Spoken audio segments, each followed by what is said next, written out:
O, as mensagens do Vorcaro, tá? Eu vou falar, eu não vou falar, vocês estão a par de todos os detalhes. As putarias. Eu vou ler esse pimba aqui, vai. Renan, uma dúvida. O André Mendonça já elogiou o Toffoli em livro, algo que criticávamos o Bolsonaro. O que mudou para ele agir hoje no caso Master contra o próprio Toffoli?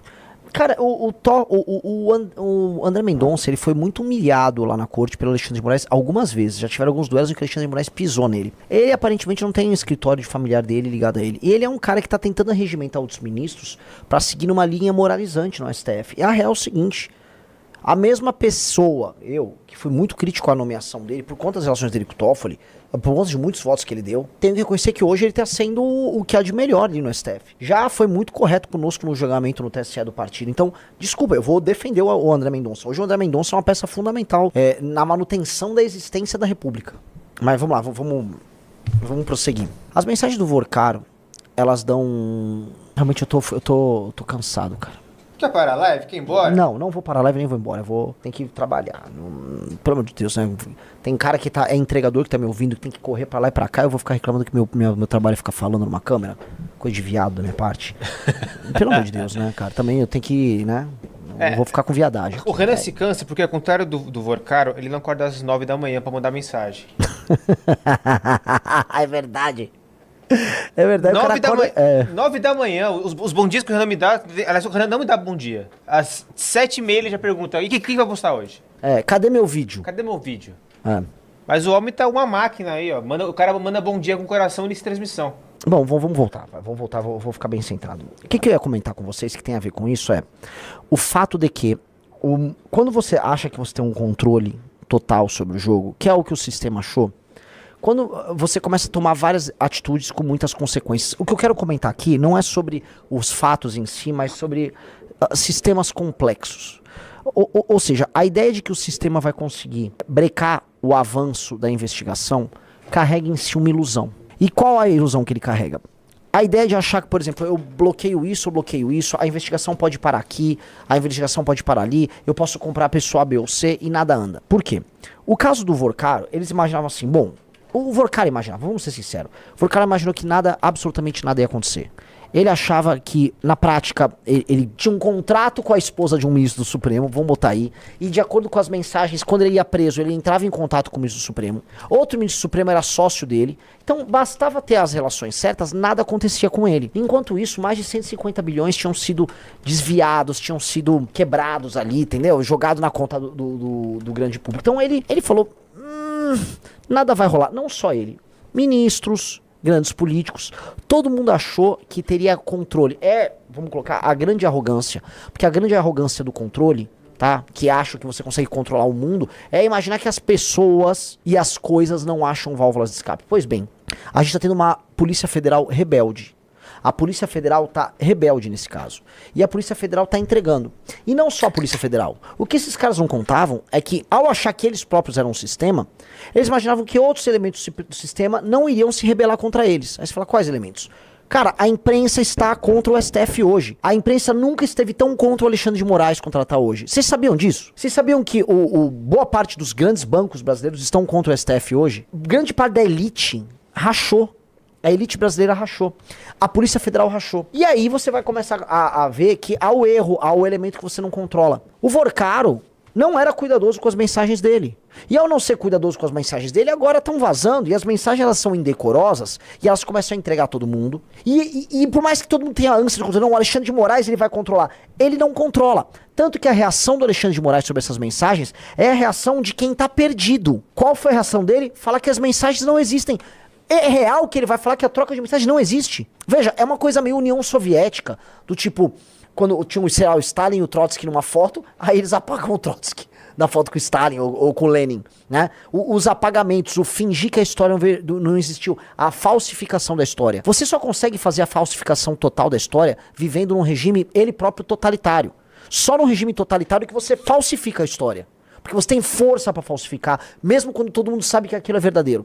O que o Alexandre de Moraes faz, traça, quando ele diz, não houve essas conversas, quando elas houveram, quando houve, é tentar falsificar a história. Só que por mais que ele tenha em si, vamos dizer, um autoritarismo que ele é nítido. O Brasil não é um regime totalitário. Portanto, as pessoas sabem que ele conversou. Ninguém não acha que ele conversou. Então ele manda essa porque na cabeça dele, do Alexandre de Moraes, as coisas estão... Meu, isso aqui virou um caos total. Dane-se. Não dane-se.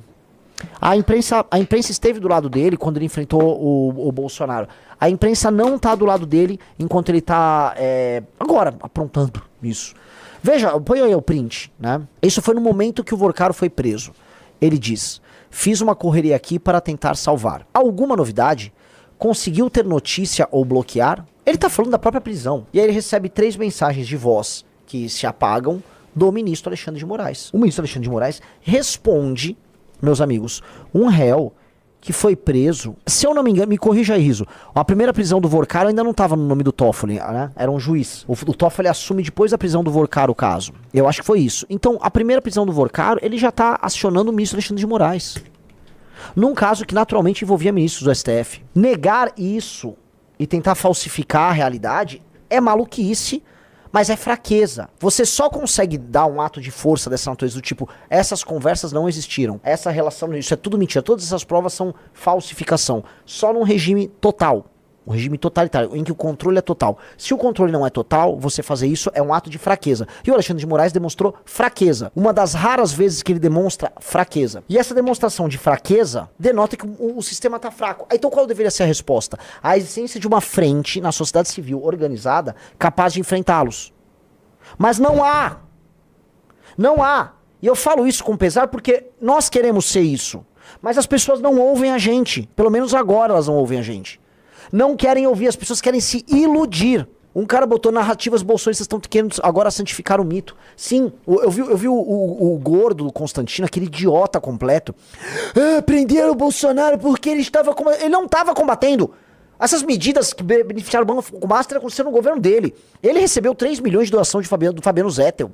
As conversas em que o Vorcaro chama o Bolsonaro de tonto, não é porque o Bolsonaro estava agindo, vamos dizer, de maneira inteligente para brincar. Ele não, é porque o Bolsonaro era um idiota, não sabia nem trabalhar com eles. O Bolsonaro era um idiota.